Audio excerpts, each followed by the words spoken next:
Sakykit, kaip seniai gyvenate šitame name, Rasytės 48? Gal 40 metų. Kiek žinau, neseniai pasikeitė šito namo, daugiabučio namo administratorius, dabar jo yra Centrinas Servis Kaunas. Jūsų asmeninė patirtis, ar yra kažkokie pokyčiai? Labai pozityvi.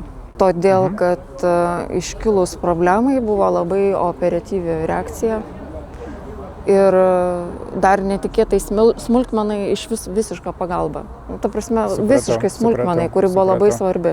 Tai didžiausią įspūdį padarė, kad greita reakcija. Iš karto buvo pabendrauta, jisai paklausė, per kiek laiko atvyko žmogus.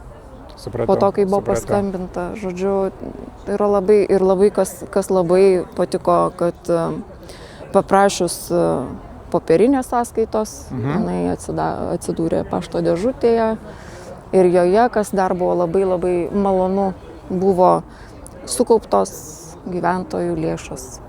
Pagaliau pradėjo kauptis. Ir aišku, matosi darbai ir ne tik tai, kaip sakant, kalba už save. Ne tik tai kūnui, bet ir sielai.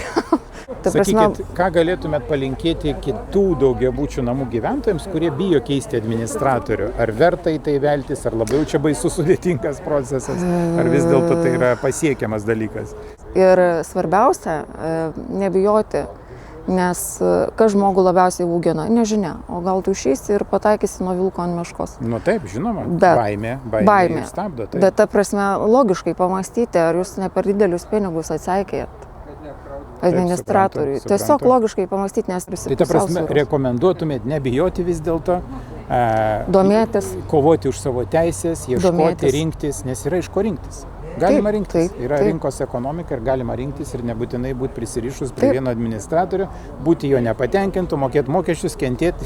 Ne, ta prasme, mums lietuviams kai kuriems galbūt tikrai labai būdinga daug kentėti. Gal geriau kažkiek tai tą baimę įveikti ir pažiūrėti, nors minimaliai padarius, kokį tu gausi rezultatą, negu iš viso nieko nepadaryti ir rezultato tada nebus jokio kitokio. Tai vardant to, kad būtų kažkoks tai nors minimalus, bet tas pozityvus, tas, kurio tu iš tikrųjų nori rezultatą.